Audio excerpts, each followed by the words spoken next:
축복된 안식일에 하나님의 성전에 나오신 모든 분들에게 하나님의 크신 은혜가 함께 하시기를 기도합니다.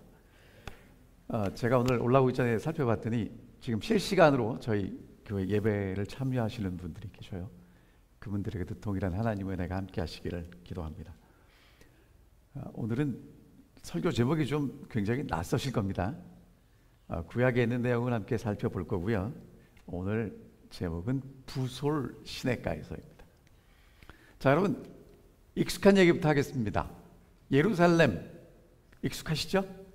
사마리아, 가버나움, 나사렛, 여리고 익숙합니다. 근데 부솔 시내가 어디 있는지 아십니까? 모르셔도 됩니다. 유명하지도 않아요. 어디 있는지도 몰라요. 그게 부솔 시내입니다.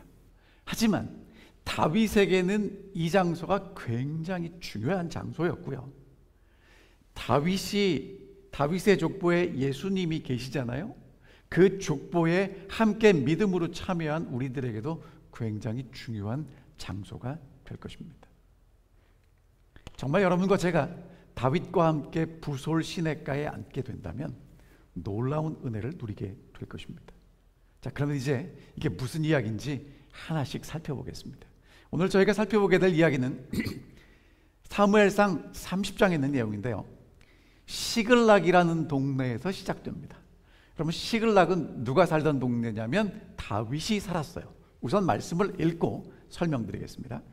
다윗과 그와 함께한 사람들이 사흘 만에 시글락에 이른 때에 아말렉 사람들이 이미 네겝과 시글락을 침노하였는데 그들이 시글락을 쳐서 불사르고 거기에 있는 젊거나 늙은 여인들은 한 사람도 죽이지 아니하고 다 사로잡아 끌고 자기 길로 갔더라. 다윗과 그의 사람들이 성읍에 이르러 본즉 성읍이 불탔고 자기들의 아내와 자녀들이 사로잡혔는지라. 다윗과 그와 함께한 백성이 울 기력이 없도록 소리 높여 울었더라. 이게 무슨 얘기인지 감이 오십니까?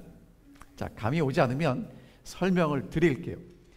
다윗이 여러분이 아시는 대로 기름 부음 받고 승승장구하다가 사울 왕에게 시기와 질투의 대상이 돼서 도망 다녔던 얘기는 기억하시죠?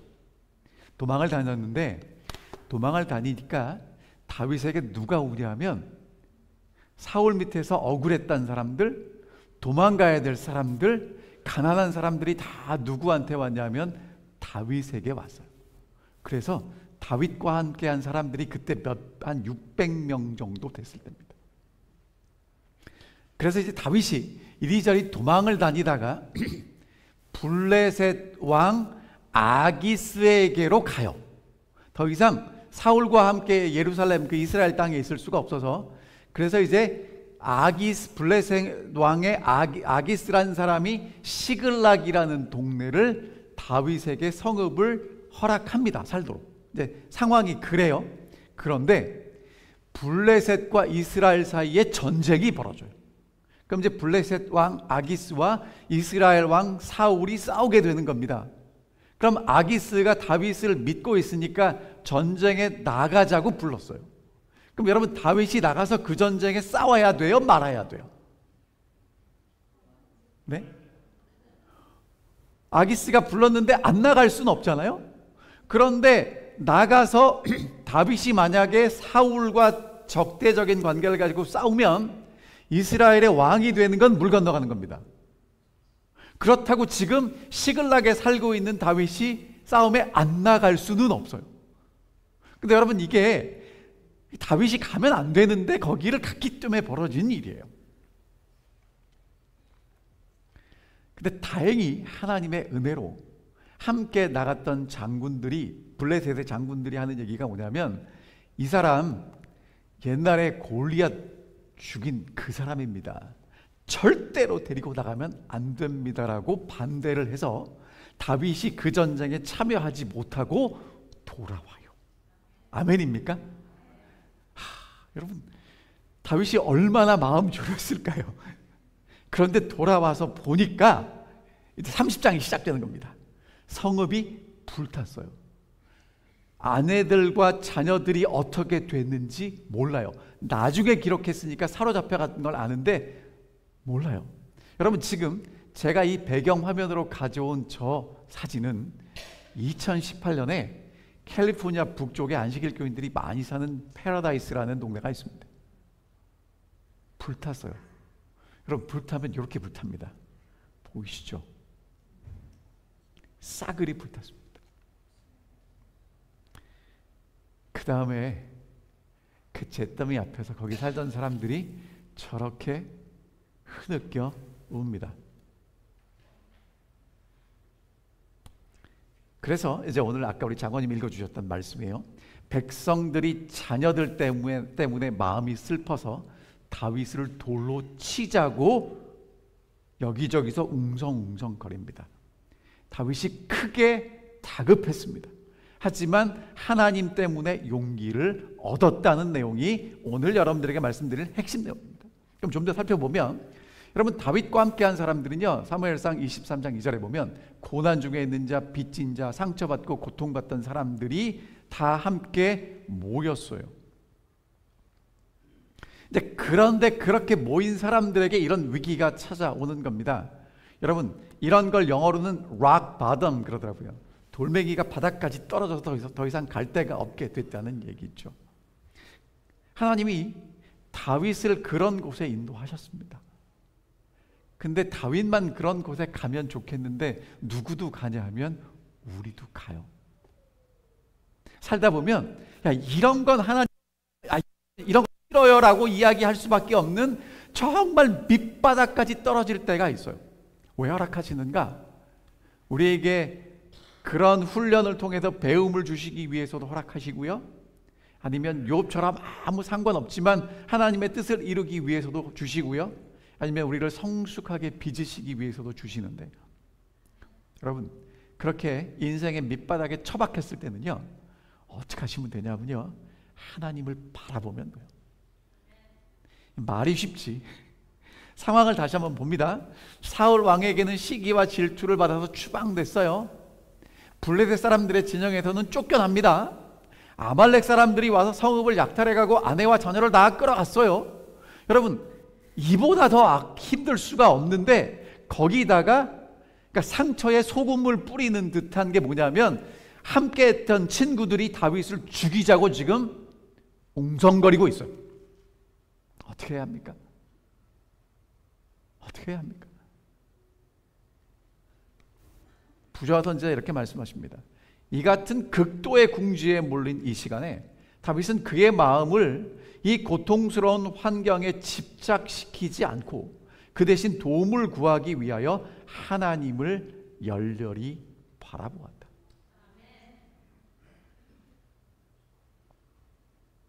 우리 속담에 이런 말이 있죠. 호랑이 굴에 잡혀가도 정신만 차리면 산다.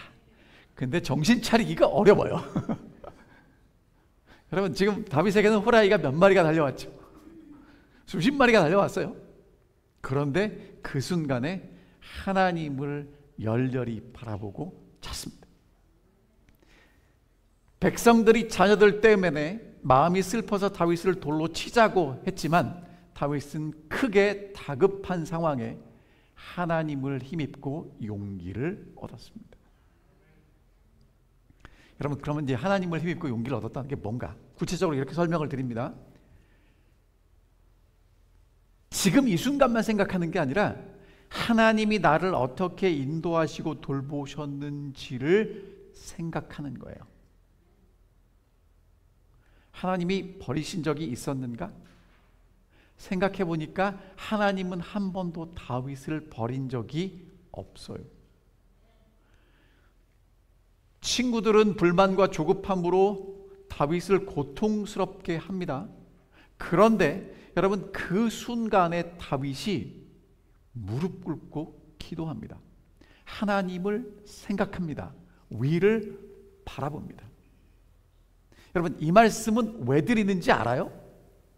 여러분이 지금 그런 상황에 있기 때문이 아니라 미리 드러놔야 자꾸 생각해야 그런 상황이 됐을 때 다윗처럼 기도할 수 있는 거예요. 여러분 있죠? 우리가 대부분의 경우에 여러분은 되게 주도적으로 내 인생을 사는 것 같지만 어디선가 끊임없이 영향을 받고 사시거든요. 그래서 어떤 영향을 받냐 하면 요즘 뭐 소설이나 수필을 보시는 것보다는 아마 대중매체를 통해서 유튜브나 TV를 보실 거예요. 그러니까 요즘 이 성도들이 어디에서 가장 큰 영향을 받냐면 드라마 보고 영향받아요. 근데 여러분 드라마보다 하나님 말씀에서 영향을 받게 되셨으면 좋겠습니다. 다윗은 이렇게 기도합니다. 내가 두려워하는 날에 주를 의지하리이다. 이것은 그냥 했던 말이 아니라 마음에서 우러나왔다는 말인 것입니다. 비록 다윗은 자신의 고난을 극복할 수 있는 길을 분별할 수는 없었지만 하나님께서 그것을 아시고 다윗에게 어떻게 할 것을 가르치고자 하셨다는 것입니다. 자, 여러분 이게 되게 중요합니다. 그 상황에서 다시 다윗은 어떤 길을 갈지 몰라요. 해결 방법이 없습니다. 근데 뭔 알아요? 하나님고 내가 어떻게 해야 될지를 그 방법이 누구에게 있다는 거예요? 하나님께 있다는 것입니다. 아멘입니까? 아멘입니다. 자, 여러분 위기의 순간에 무엇을 바라보시나요? 바라보라 그러니까 자꾸 이렇게 어디를 쳐다보시는데 여러분 다시 말씀드립니다. 위기의 순간에 무엇을 생각하시나요?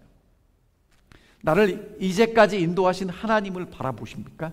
아니면 지금 내가 처한 상황을 바라보고 그냥 고개 쳐박고 있습니까? 다윗은 다급했지만 위기의 순간에 하나님을 바라봅니다. 위기의 순간에 다시 믿음의 눈을 뜨게 되었다는 것입니다. 여러분 다윗의 생애를 보면 늘 하나님께 물어요. 그런데 아기스에게로 가고 시글락에 살던 요때는요, 성경을 읽어보면 하나님께 물었다는 얘기가 없어요. 여러분 인생의 밑바닥에 갔을 때 정말 힘들고 어려울 때 뭐 하셔야 되냐면 뭘 하지 마세요. 그리고 멈춰 서세요. 그 다음에 아까 우리 양 목사님이랑 했죠? 뭐 하시라고요? 숨을 크게 들이쉬고 크게 내쉬고 그리고 하나님을 바라보세요. 이게 다윗이 한 것입니다.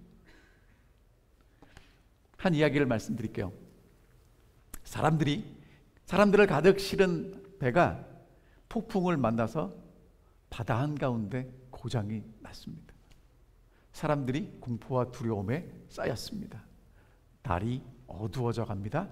바람은 거세집니다. 누군가가 얘기를 해요. 더 어두워지기 전에 빨리 비상등을 찾아서 켜자. 그리고는 드디어 비상등을 켰습니다. 사람들은 이제는 우리 빛이 있으니까 살 수 있을 거야 라고 희망에 넘쳐서 노를 지었는데 문제는 어디로 가야 하는지를 모르는 거예요. 우왕좌왕합니다. 그러니까 더 큰 절망에 빠지게 됐어요. 그때 한 사람이 얘기합니다. 등불을 끕시다. 여러분 그 등불을 끄면 됩니까? 안 됩니까? 안 된다고 사람들이 아우성을 칩니다. 그런데 이 사람이 용기를 내서 그 등불을 껐고요. 조용해집니다. 배가 웅성웅성거리는 소리가 조용해졌어요.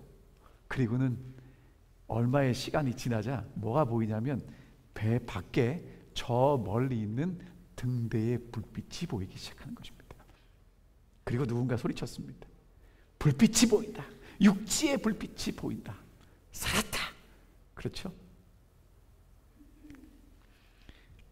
여러분 등불이 보이지 않았던, 등불 때문에 보이지 않았던 육지의 반딧불 같은 그 불빛을 찾으시려면 주위가 어두워야 합니다.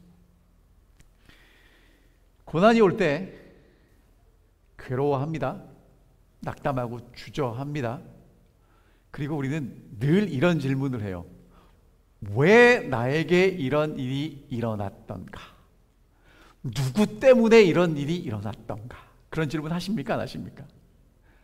그런 질문을 안 하시면 여러분들은 대단히 내공이 높으신 거고요. 근데 여러분 혹시 이런 질문 해보셨습니까? 너무너무 큰 은혜가 다가오고 행운이 찾아올 때 왜 나한테 이런 게 오냐고 올까라고 생각해 보신 적 있어요? 우리는 그런 질문과 기도는 하지 않습니다. 언제만 해요? 힘들고 어려울 때만 Why me 해요. Why me? 여러분, 그때 정말 우리가 해야 될 일은 뭐냐면 주님을 바라보는 것입니다. 하나님 안에서 용기를 회복하는 것입니다. 하나님께서 우리에게 고난을 주시는 목적은 신세한탄하고 눈물 흘리고 주저앉아 있으라고 주시는 것이 아니라 그래야만 우리가 하나님을 바라보기 때문에 그렇습니다. 여러분, 솔직하게 대답하셔야 돼요. 이거는. 근데 속으로만 대답하세요. 언제 기도가 절실하게 나오시던가요? 등 따시고 배부를 때입니까? 배고프고 힘들 때입니까? 대답하지 마세요. 진짜 어제 밤에 이제 예배를 마치고 집에 가서 설교를 준비하고 있는데 연락이 왔어요. 양 목사님 사모님이 교통사고를 당했다는 거예요. 애들을 하고 지금 같이 차에 있다는 겁니다. 집사람하고 달려갔죠. 여러분, 정말 기도가 그냥 나와요. 그렇죠? 그 전에 기도를 그렇게 열심히 하면 얼마나 좋겠습니까? 기뻐할 만한 상황 속에서 기뻐하는 것은 하나님 없이도 할 수 있습니다. 감사한 일에 감사하는 건 누구도 할 수 있는 일이죠. 용기를 낼 만한 일에 용기를 내는 것은 아무나 할 수 있습니다. 그리고 절망 가운데 망했다고 말하는 것도 당연한 겁니다. 하지만 절망 속에서 용기를 내는 일, 하나님과 함께한 사람만 할 수 있습니다. 여러분, 정말 하나님이 여러분과 함께 해주시기를 간절히 소망합니다. 성경에 다윗은 되게 위대한 믿음의 사람으로 나오는데요, 우리처럼 이기적이고 어리석습니다. 그리고 지잘나는 맛에 살 때가 있었다는 거죠. 근데 여러분, 다윗의 위대함이 뭐냐면 넘어지고 자빠지고 절망 속에 빠질 때 다윗의 위대함은 하나님을 바라보았다는 것입니다. 오늘 여러분과 저도 다윗처럼 하나님을 바라볼 수 있습니다. 그곳이 부솔시내라는 것이죠. 여러분, 이거 좀 읽어드릴게요. 아무도 다윗을 위로해 주지 않습니다. 힘내라고 격려해 주지 않았습니다. 모두가 울고 절망하고 다윗을 향해서 내 슬픔, 내 상처 때문에, 상처가 너 때문에 생겼다고 손가락질했어요. 그러면 다윗은요, 왜 나한테 난리냐고, 이제까지 내가 잘해준 것 때문에 생각 못하냐고 그 사람들하고 싸우지 않아요. 그리고 슬그머니 도망치지도 않습니다. 여러분, 다윗이 여기서 했던 일이 뭐냐면 누구의 말을 듣고 사람들에게 반응하지 않고, 여러분, 믿음의 사람들이 부솔 시내가에서 하는 일은 뭐냐면 하나님을 바라보는 겁니다. 그리고 여러분, 하나님을 바라본 사람들은요, 하나님께 물어봐요. 이렇게 묻습니다. 다윗이 힘을 냈어요. 다윗이 아히멜렉의 아들 제사장 아비아달에게 이르되 원하건대 에봇을 내게로 가져오라. 아비아달이 에봇을 다윗에게로 가져가매 다윗이 여호와께 묻자 이르되 내가 이 군대를 추격하면 따라잡겠나이까? 여호와께서 그에게 대답하시되 그를 쫓아가라. 반드시 따라잡고 도로 찾으리라. 여러분, 모든 것을 잃었어요. 이제 더 이상 잃을 게 없어요. 그때 다윗이 하나님께 묻습니다. 그때 하나님께서 대답하십니다. 그를 쫓아가라. 반드시 따라잡고 도로 찾을 것이다. 여러분, 여기에 대해서 부조화 선지자에 뭐라고 설명하냐면 이렇게 설명합니다. 다윗이 전에 아말렉의 영토에 침입했을 때는 모든 사람들을 다 칼로 죽였대요. 그러면 아말렉 사람들이 지금 다윗이 사는 시글락에 와서 공격했을 때 어떻게 하는 게 정상이에요? 동일하게 다 죽여야 되는데 하나님께서 이 아말렉 사람들에게 뭘 주셨냐면 은혜를 주셔서 보복하고 멸하지 않았다는 것입니다. 그 대신에 아말렉 사람들은 많은 수요의 포로들을 고국으로 데려감으로 승리의 영광을 높이고 그 위에 노예로 팔기 위해서 그들을 살려두기로 작정합니다. 그래서 무의식적으로, 그러니까 이 사람들이 지금 뭐 하는지는 모르지만 포로들을 해하지 않고 보호하고 있었어요. 여러분, 이런 걸 우리는 하나님의 은혜라고 이야기하는 겁니다. 하나님의 섭리라고 얘기하는 겁니다. 그래서 다윗의 아내와 자녀들이 그대로 고스란히 살아 있었다는 거예요. 이게 하나님의 은혜죠. 여러분, 질문 드립니다. 하나님께 길을 물어본 게 언제죠? 절망의 자리에서 여러분, 다윗은 하나님께 묻습니다. 그런데 오늘 제가 거기서 하나 더 중요한, 여러분 지금은 주무시는 분, 딴 생각하시는 분 괜찮은데 이거 잘 들으셔야 돼요. 뭐냐면 여러분, 절망의 자리에서 지금 다윗은 하나님께 묻죠. 뭘 묻습니까? 길을 묻습니까? 방법을 묻습니까? 우리는 이제 자꾸 하나님께, 하나님 어떻게 해야 돼요? 무슨 방법을 써야 돼요? 라고 묻는데요, 여러분 지금 다윗이 찾았던 그 길은 방법이 아니고요, 하나님이에요. 하나님을 찾는 것 자체가 길이에요. 하나님이 방법이에요. 아멘입니까? 그러니까 여러분, 하나님을 찾으면서 하나님 방법 좀 가져오세요 라고 질문하는데, 여러분 하나님이 뭐라고 말씀하시냐면, 야 내가 길이야, 내가 방법이야, 이렇게 말씀하십니다. 자, 하나님이 뭐라고 그랬어요? 쫓아가면 다 찾을 거라고 얘기했습니다. 그래가지고 이제 다윗이 쫓아가요. 이에 다윗과 또 그와 함께한 600명이 가서 부솔 시내에 이르러 뒤떨어진 자를 거기 머물게 하였으되 곧 피곤하여 부솔 시내를 건너지 못하는 200명을 머물게 했고 다윗은 400명을 거느리고 쫓아가니라. 여러분, 200명은요 사기가 꺾이고 좌절하면서 이제 못하겠다고 포기했어요. 상황이 얼마나 절망적인지 느껴지시죠? 그래가지고 이제 다윗이 400명 데리고 가는데, 여러분 제가 인터넷에서 찾아보니까 저게 부솔, 그러니까 네게부 사막이에요. 다윗이 살았던 시글락이 있는 동네입니다. 여러분 저기서 아말렉 군대를 찾을 수 있을까요? 찾을 수 있겠습니까? 여러분 길이 보이세요? 방법이 보이세요? 안 보여요. 근데 여러분, 자 이제 여러분, 하나님이 오늘 우리를 도우시는데, 우리에게 도우시는데 감나무 밑에 이렇게 입 벌리고 있으면 감을 주시는 분이 아니고 감나무 농사를 열심히 짓도록 하시는 분인 거 아시죠? 자, 어떻게 했는지 보겠습니다. 무리가 들에서 애굽 사람 하나를 만나 그를 다윗에게로 데려가 떡을 주어 먹게 하며 물을 마시게 하고 그에게 무화과 뭉치에서 뗀 덩이 하나와 건포도 2송이를 주었으니 그가 밤낮 사흘 동안 떡도 먹지 못하고 물도 마시지 못하였습니다. 그가 먹고 정신을 차리매 다윗이 그에게 이르되 너는 누구에게 속하였으며 어디서 왔느냐 하니 그가 이르되 나는 애굽 소년이요 아말렉 사람의 종이더니 사흘 전에 병이 들매 주인이 나를 버렸나이다. 우리가 그렛 사람의 남방과 유다에 속한 지방과 갈렙 남방을 침노하고 시글락을 불살랐나이다. 다윗이 그에게 이르되 내가 나를 그 군대로 인도하겠느냐 하니 그가 이르되 당신이 나를 죽이지도 아니하고 내 주인의 수중에 넘기지도 아니하겠다고 하나님의 이름으로 맹세하소서. 그리하면 내가 당신을 그 군대로 인도하리이다. 여러분, 이제 여기서 정말 기적적인 반전이 일어납니다. 다윗의 군대가 이제 거기를 수색하고 있었겠죠. 근데 누구를 발견합니까? 버려진 이집트 소년을 발견합니다. 그래서 이 사람을 누구에게로 데려가요? 다윗에게로 데려갔습니다.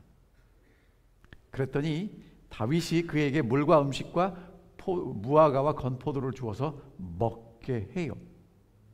그 다음에 다윗이 질문합니다. 너 누구냐? 어디서 왔냐? 그랬더니 뭐라고 그래요? 나는 애굽 사람이었는데 아말렉 사람의 종이 되었고 주인이 병들어서 나를 버렸습니다. 그리고 더불어서 뭐라고 얘기하냐면 내가 주인 아말렉 사람과 함께 있을 때 그렛 사람 남방 유다에 속한 지방 갈렙 남방을 침노했고 어디도 불살랐습니다. 시글락도 불살랐습니다. 그랬더니 다윗이 질문하죠.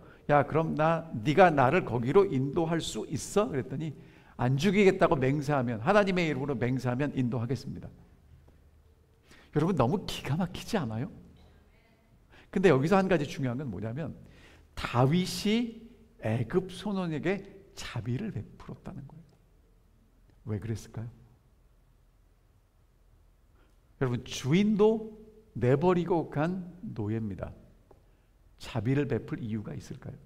이유가 뭐냐면, 여러분, 지금 다윗이 광야에서 버림당한 경험이 있잖아요. 그래서 버림당한 게 뭔지를 알기 때문에 아무런 이유 없이 이 소년에게 은혜를 베풉니다. 그것이 하나님이 다윗을 돕기 위한 하나님의 방법이었습니다. 자, 하나님을 경외하는 사람들만 이 열쇠를 찾을 수 있어요. 병들어서 버려진 애굽 노예. 몇 가지를 말씀드리면, 여러분, 하나님의 방법은 멀리 있지 않고 가까운 데 있습니다. 우리는 자꾸 멀리서 뭔가를 찾으려고 그래요. 아비아달 제사장을 불러다가 에봇 가지고 하나님께 물어보라고 하죠. 그래서 하나님이 반드시 쫓아가서 다시 찾을 거라고 말씀하셨습니다. 여러분, 그 다음에 다윗은요, 아무것도 보이지 않는 데를 가요. 근데 거기서 누구를 발견합니까? 애굽 소년을 발견합니다. 다윗은 그게 하나님의 방법인지는 몰랐지만 늘 하던 대로 은혜를 베풀었어요. 여러분, 더 중요한 건 뭔지 아십니까? 하나님의 방법은 사람입니다. 여러분, 우리가 늘 하나님께 방법을 구해요. 근데 하나님은 뭐라고 말씀하시냐면 방법이 아니라 사람이라고 말씀하십니다. 여러분 보세요. 제가 아까 설명드렸지만 아말렉 사람들은 시글락을 불사르고 다 진멸해야 됐는데 아내와 자녀들은 고스란히 살려뒀죠. 그 다음에 여러분, 이 병든 이 이집트 소년을 왜 거기다 버리고 가냐고요. 이 소년이 다윗의 군대를 자기에게로 이끌 거를 생각도 못하고 버리는 거예요. 그러면 여러분, 하나님은요 지금 다윗을 위해서 모든 준비를 다 하고 계시는 거죠. 이게 보여야 돼요.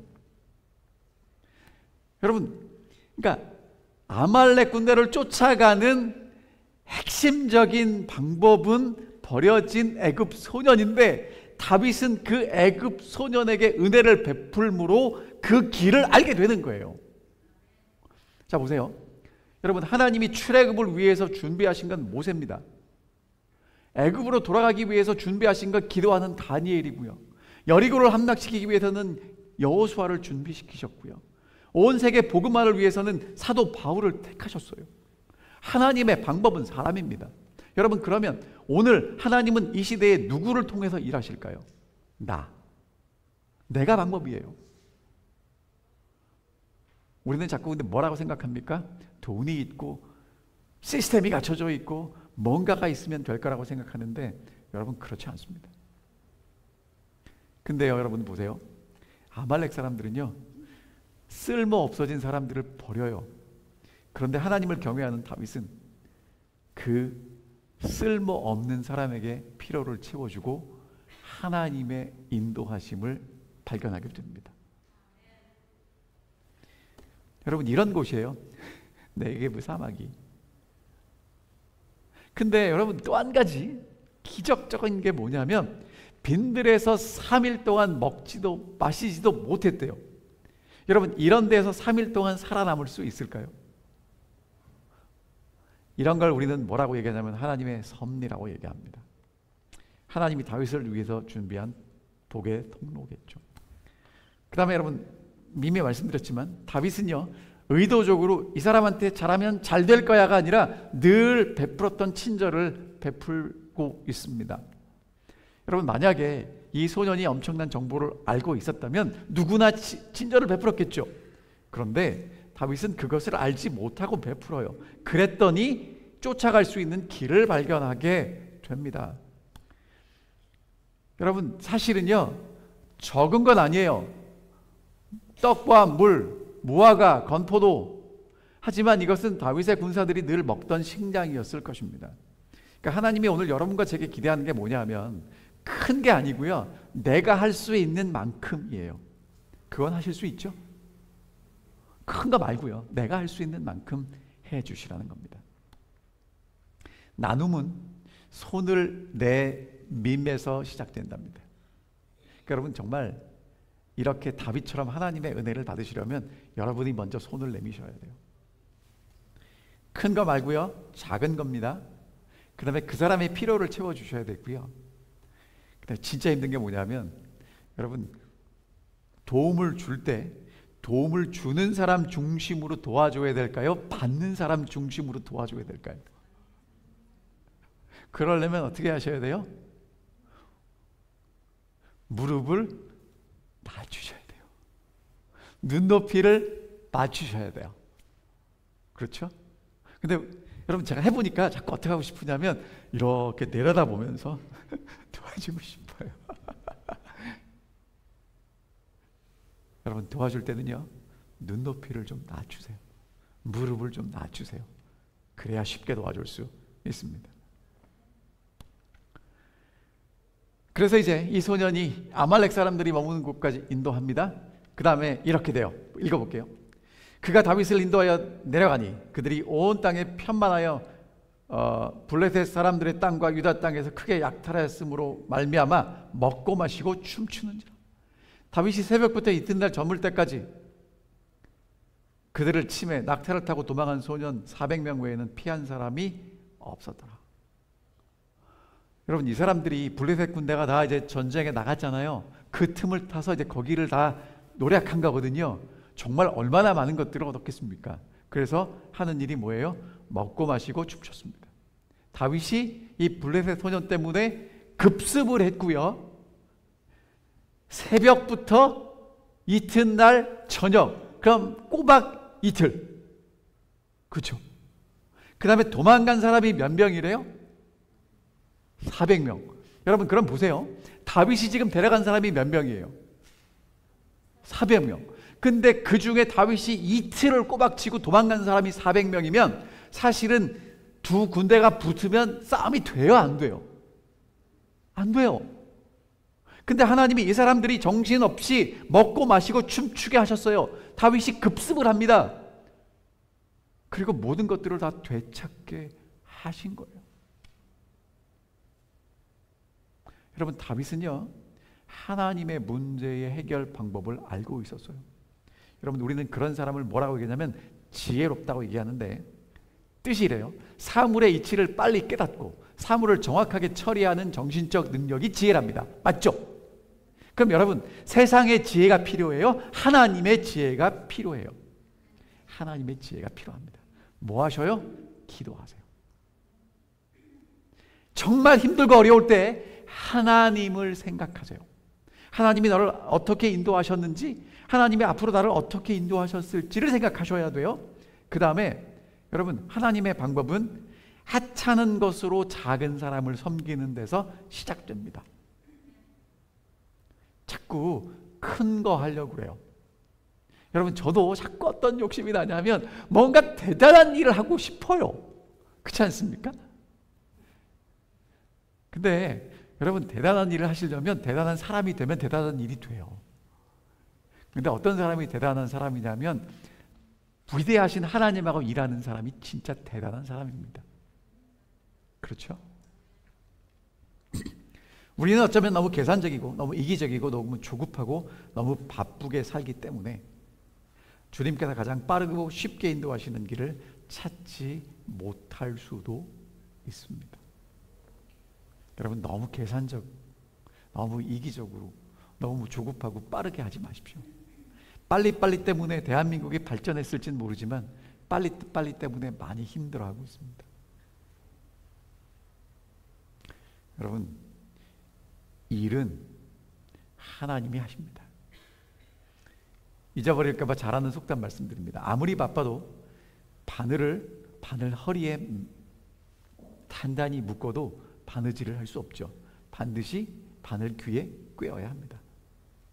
여러분, 아무리 바빠도 하나님 없이 하면 다 이럴 때 뭐라고 그래요? 도루 묵, 말짱 꽝.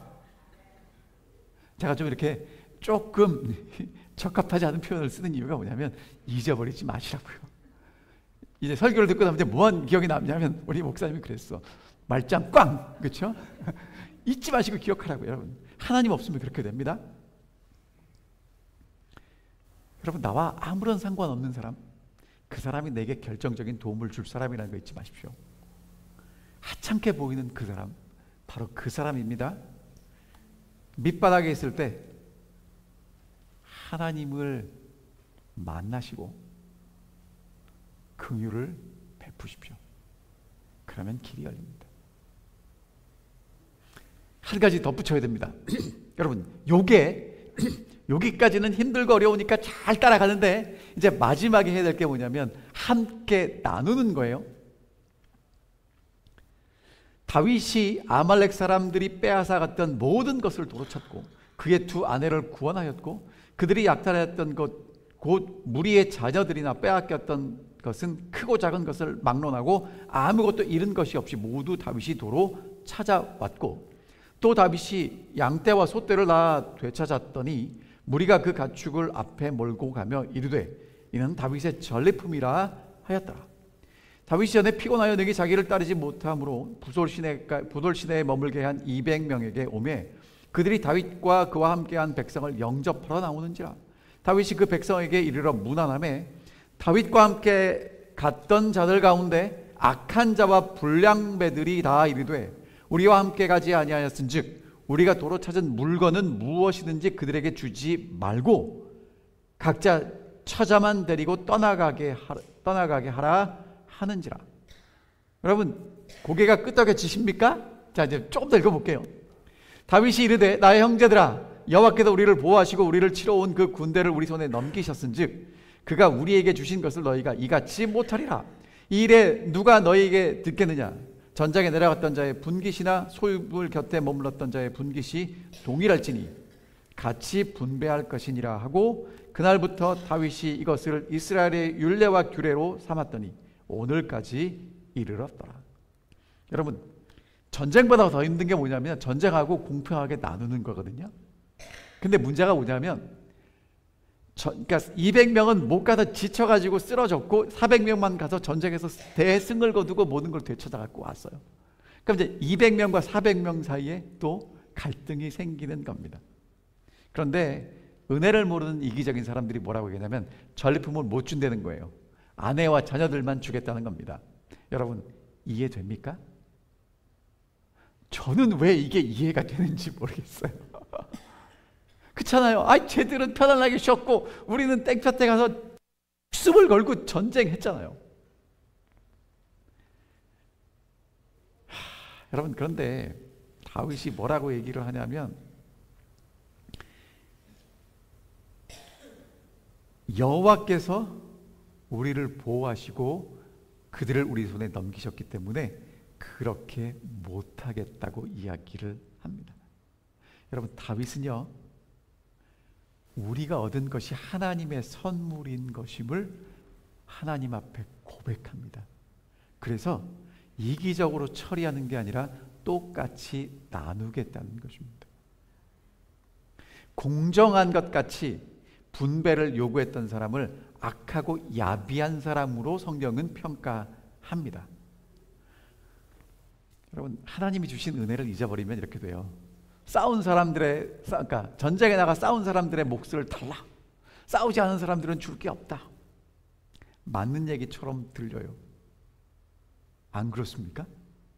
여러분, 그런데 그 전쟁만 놓고 전투만 놓고 보면 그런데 조금만 더 앞으로 가면요 시글락에 몰려온 사람들 제가 아까 말씀드렸죠. 오갈 데 없는 빚지고 고난당하고 이렇게 버림받은 사람들이 다윗에게 몰려와서 함께 살았고요.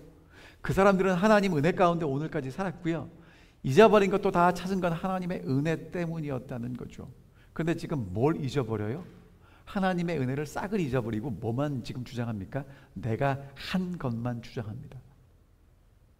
여러분, 한번 그냥 잠잠히 돌이켜 보세요. 오늘 내가 여기 이 자리에 있는 게 하나님의 은혜 때문인지 내가 잘나서 내가 노력해서 내가 땀 흘리고 내가 눈물 흘린 것만큼 여기 있는지.